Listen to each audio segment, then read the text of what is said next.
রহমানির রহিম।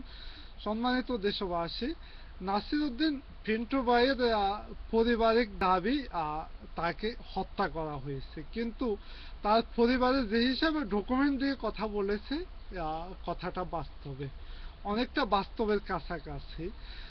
জয় বাংলা বাহিনী আজকে বাংলাদেশে সব ধ্বংস করতে পারে, মানুষ হত্যা, গুম, খুন, ওটা তাদের জাতীয় পেশা, এমনকি নেশা। আজকে আজকে জয় বাংলা বাহিনীতে একটা কোনো সুস্থ মানুষ নাই, সবগুলো অসুস্থ। সবগুলা দেশ এবং জাতিকে হত্যা করতেছে, গুম করতেছে, খুন করতেছে। আজকে যদি যদি বাংলাদেশে কোনো মিডিয়া বা কোনো ছবি তোলার কোনো সিস্টেম যদি না থাকতো, বাংলাদেশে প্রায় অর্ধেক লোককে হত্যা করতো এই জয় বাংলা বাহিনী। তাদের যে পরিকল্পিত ভাবে যেভাবে দেশ এবং জাতিকে ধ্বংস করতেছে, তাদের ক্ষমতার জন্য তাই করার সম্ভাবনা খুব বেশি ছিল।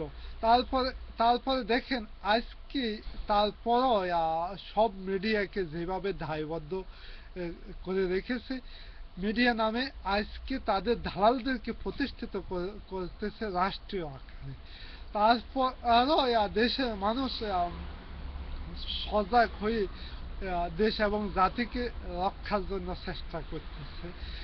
এখন জয় বাংলা বাহিনীর যে হিসাবে কথাবার্তা শুনতেছে, তারা অতি শীঘ্রই অচিরে আরো কিছু ধ্বংসাত্মক কাজ চালানোর সম্ভাবনা অনেকটাই বেশি। আমরা আমরা দেশের ধ্বংস আর দেখতে চাই না। দেশ এবং জাতিকে অবশ্যই রক্ষা করব এই জয় বাংলা জঙ্গলি বাহিনীর কবল থেকে। সম্মানিত দেশবাসী, আপনারা দেখছেন অতীতে রেকর্ড করা বিডিআর বিদ্রোহ। ওইখানে সেনাবাহিনীর 57 জন অফিসার এবং 70 জন কর্মকর্তাদেরকে হত্যা করেছে। ওইখানে নাসির উদ্দিন পিন্টু সাহেব অনেক কথা জানে বিদায় সেই জন্য আজকে জয় বাংলা বাহিনী তাদের কৌশল অবলম্বন করে তাকে হত্যা করেছে।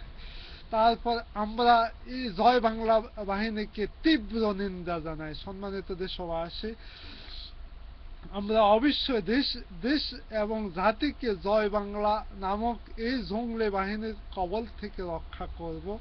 দেশ নেত্রী বেগম খালেদা জিয়ার নেতৃত্বে, দেশে 20 দলীয় জোটের নেতৃত্বে, আমাদের আমাদের জোটের যে কোনো অঙ্গ সংগঠনের যে কোনো কর্মকর্তা এবং সমর্থন বিন্দুদের প্রতি যদি কোনো রকম হয়রানি করা হয়, আর বরদাস্ত করা হবে না। এইবারে আমরা প্রতিশোধ নেব, দেশ এবং জাতিকে রক্ষা করব। খোদা হাফেজ। বাংলাদেশ জাতীয়তাবাদী জিন্দাবাদ।